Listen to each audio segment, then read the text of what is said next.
First, press the profile icon at the bottom left of the screen. Second, select personalization. Third, this will bring you to the personalization settings within ChatGPT. And what you'll be able to do within these settings is you'll be able to change the basic style and tone of ChatGPT and how it responds to you. It could be professional, it could be friendly, it could be anything that you select. All you have to do is press the drop down arrow on the default button, and this is how you'll be able to see all the selections. You can also change the characteristics of ChatGPT, if it's warm, if it's enthusiastic.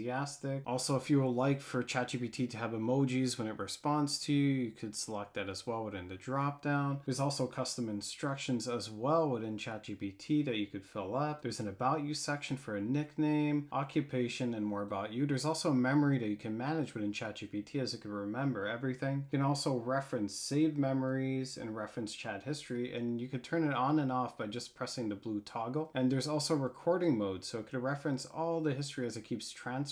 There's an advanced section for how it finds information on a web search, for coding, and everything else like ChatGPT voice, and whatever you need to change by just turning the toggle on and off, and you could customize it the way you would like to. It's a very useful setting. For more upcoming videos, please click like and subscribe.